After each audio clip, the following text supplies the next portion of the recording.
Hello, welcome to WS Cube Tech. आज की इस मैटलैब की वीडियो में हम देखने वाले हैं कि ऑटो कोरिलेशन फंक्शंस को कैसे हम इवेल्युएट करते हैं और उसको हम कैसे प्लॉट करते हैं इस मैटलैब के अंदर। तो देखिए, हमारा जो एम है वो है program to evaluate auto correlation for the sequence x equals to 1 2 3 and 4। X हमारे पास डिस्क्रीट वैल्यू दे रखा है 1 2 3 4, उसका ऑटो कोरिलेशन निकालना है। तो ऑटो कोरिलेशन निकालने के लिए जो कमांड यूज़ करेंगे वो हमारे पास है XCORR और ब्रैकेट के अंदर हम वैल्यू दे देंगे x। तो ये क्या करता है, ये रिटर्न करता है ऑटो कोरिलेशन सीक्वेंस जो हम इनपुट में देंगे। यानी कि x अगर 1 2 3 4 दिया है उसका ऑटो कोरिलेशन करके हमारे पास आउटपुट में दे देगा। तो चलिए इसी को हम इम्प्लीमेंट करते हैं इस मैटलैब के अंदर। तो सबसे पहले हम क्या करेंगे, एक सीक्वेंस को डिफाइन करेंगे जो हमारे पास दिया हुआ है।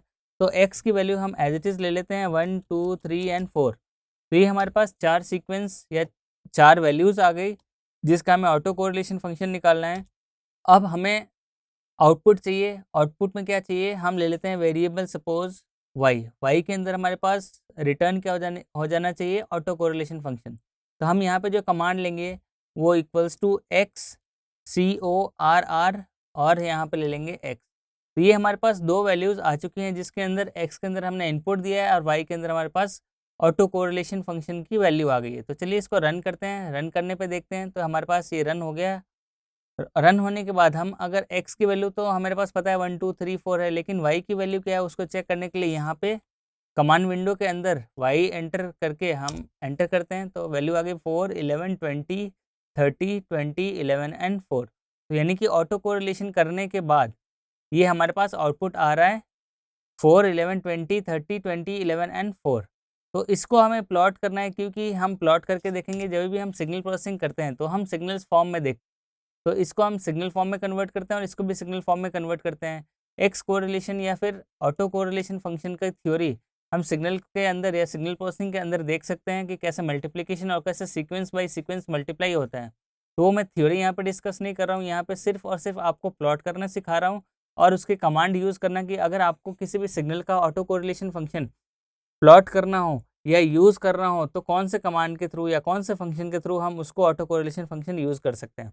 तो चलिए मैं इसको सिग्नल फॉर्म में इसको प्लॉट करता हूँ और इसको सिग्नल फॉर्म में, और फिर देखते हैं दोनों का डिफ्रेंसिएशन कैसे दिखता है। तो x हमने ले रखा है, अब हमें क्या करना है, सब प्लॉट कमांड का यूज़ करना है। सब प्लॉट कमांड ऑलमोस्ट हमारे मैक्सिमम प्रोग्राम में यूज़ हुए हुए हैं। सब प्लॉट इसलिए आता है कि ताकि हम सिग्नल को डिफ्रेंशिएट कर सकें और उसको एक साथ एक विंडो पे देख सकें अलग अलग प्लॉट को। तो हमने सब प्लॉट 2 रोज 1,1 ले रखा है, उसके अंदर हम प्लॉट क्या कर रहे हैं, एक्स। प्लॉट करने के बजाय हम क्या करेंगे, स्टेम लेंगे, क्योंकि हमें डिस्क्रीट वैल्यू के लिए हमारे पास जो कोरिलेशन फंक्शन होता है वो यूज़ में आता है। तो हम यहाँ पे ले लेते हैं स्टेम एक्स। अब हम इसके अंदर लेबलिंग चाहे तो कर सकते हैं, एक्स लेबल और वाई लेबल। तो यहाँ पे दे देते हैं लेबलिंग के लिए एक्स लेबल।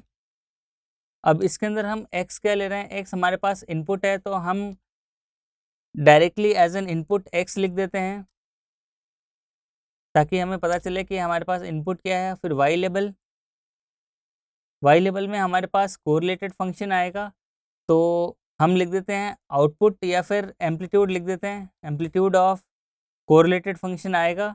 तो हम यहाँ जस्ट एम्पलीट्यूड मार्क कर देते हैं। और टाइटल के अंदर हम लिख सकते हैं कि ये हमारे पास ऑटो कोरिलेटेड फंक्शन या ऑटो कोरिलेशन आउटपुट में आ रहा है। तो हम इसको लिख देते हैं ऑटो कोरिलेशन। तो ये हमने लिख दिया ऑटो कोरिलेशन सिग्नल। तो ये हमारा फर्स्ट पार्ट हो गया। अब इसी के अंदर सब प्लॉट का यूज़ लेते हुए दूसरा प्लॉट यूज़ करेंगे। तो यहाँ पे देखिए कॉपी कर लिया, यहाँ पे मैंने पेस्ट कर लिया। सब प्लॉट के अंदर पोजीशन चेंज कर देंगे सेकंड, और इसके अंदर अब हम प्लॉट के लिए कमांड लेंगे वो है स्टेम। स्टेम के अंदर अब हम ऑटो कोरिलेशन फंक्शन को प्लॉट करने वाले हैं। यहाँ पे ध्यान दीजिए ये ऑटो कोरिलेशन फंक्शन नहीं था, ये जस्ट हमारे पास इनपुट सीक्वेंस था। तो हम लिख देते हैं यहाँ पे input sequence auto correlation function. अब हम प्लॉट करेंगे जो y के अंदर आउटपुट आ रहा है, और इसको एज इट इज़ यहाँ पे एक्स लेबल, वाई लेबल और टाइटल को कॉपी कर लेते हैं। यहाँ पे देखिए मैंने एज इट इज़ कॉपी किया और यहाँ पे पेस्ट कर दिया, यहाँ जस्ट एंटर किया और पेस्ट कर दिया। पेस्ट करने के बाद हम क्या कर रहे हैं यहाँ पे, अब यहाँ पे लिखेंगे ऑटो कोरिलेशन सिग्नल। तो यहाँ पे देखिए अब वापस से एक बार देख लेते हैं, ये हमारे पास एक सीक्वेंस है, इनपुट सीक्वेंस। इनपुट सीक्वेंस को हमने फर्स्ट पोजीशन पे प्लॉट किया है उसको स्टेम करके। तो यहाँ पे सेमीकोलन लगा देते हैं। फिर एक्स लेवल के अंदर एक्स दिया है और वाई लेवल के अंदर हमने एम्पलीट्यूड मार्क किया, टाइटल इनपुट सीक्वेंस सिग्नल आ गया। तो ये हमारा फर्स्ट पार्ट हो गया यहाँ से यहाँ तक। उसके बाद सेकंड पार्ट के अंदर हमने इसका कोरिलेशन निकाला है, y equals to x c o r r, जो ये ऑटो कोरिलेशन आउटपुट में दे देता है। उसके बाद हम सबप्लॉट कमांड का यूज़ किया हमने, फिर इसी को स्टेम किया है y को, यानी x correlated auto correlated function को प्लॉट किया है, फिर लेबलिंग की है और यहाँ पे हमने टाइटल दे दिया ऑटो कोरिलेशन सिग्नल। तो ये तो था हमारा फर्स्ट पार्ट ऑफ सिग्नल और ये हमारे पास auto correlated function second part. अब हमने दोनों को प्लॉट सब प्लॉट करके इस प्रोग्राम को लिख दिया। अब चलिए इसको रन करते हैं और फिर देखते हैं। तो रन करने के बाद ये देखिए हमारे पास पहला जो सीक्वेंस था वो था हमारे पास 1 2 3 एंड 4। तो 1 की जगह वैल्यू आई है, 2 की जगह वैल्यू आई है, 3 की जगह 3 और 4 की जगह 4। जब इसका ऑटो कोरिलेशन फंक्शन करते हैं तो हमारे पास 4 11 ये सारी वैल्यूज़ आ रही है। यहाँ पे देख सकते हैं आप y की वैल्यू आ रही है, वही हमारे पास प्लॉट होके भी आया है तो उसको देख सकते हैं। यहाँ 4 है, 2 की जगह 11 आएगा, यहाँ पे देखेंगे तो 11 है, फिर 20 आएगा, फिर 30 आएगा, फिर 20 और फिर वापस 11 एंड अगेन 4। तो ये 7 वैल्यूज़ आई हैं इसको ऑटो कोरिलेट करने के बाद।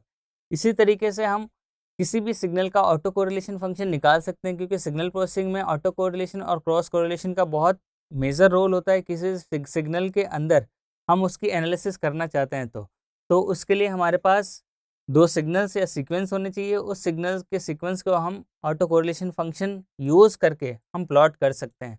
तो चलिए ये तो था ऑटो कोरिलेशन फंक्शन, जो कि हमने डायरेक्टली 4 वैल्यूज़ के लिए किया। इसी के अंदर अगर मैं वैल्यूज़ इंक्रीज़ कर देता हूँ, सपोज़ यहाँ पे मैं 0 ले लेता हूँ और 6 ले लेता हूँ और फिर इसको रन करता हूँ, फिर क्या आता है आउटपुट ये देख सकते हैं आप। ये देखिए प्लॉट के अंदर चेंज होके आ गया। तो यहाँ पे हमने वैल्यूज़ अलग अलग ले ली, 1 2 3 4 0 एंड 6। तो यह है 1 2 3 4 0 एंड 6। तो इसका ऑटो कोरिलेशन फंक्शन इस टाइप से आ रहा है, जिसके अंदर हम वैल्यूज़ चेक कर सकते हैं रन करने के बाद। तो एक बार इस प्रोग्राम के अंदर मैं CLC कमांड का यूज़ लेता हूँ और फिर y की वैल्यू को चेक करेंगे। तो यहाँ पे CLC कमांड यूज़ किया और इसके अंदर y की वैल्यू अब 11 वैल्यूज़ आ रही हैं और फिर रन किया तो ये हमारे पास वैल्यूज़ आ गई जो प्लॉट होके आ रही है हमारे पास, या बोल सकते हैं ऑटो कोरिलेशन होने के बाद जो वैल्यूज़ आ रही है वो हमारे पास ये आ रही है। और यही हम जब इसको स्टेम करेंगे तो ये प्लॉट हो जाएगा। तो प्लॉट होने के लिए हमारे पास इस वेव फॉर्म में इस टाइप का दिखेगा ऑटो कोरिलेशन सिग्नल। तो चलिए इस वीडियो में इतना ही, मिलते हैं अगले वीडियो में। Thank you.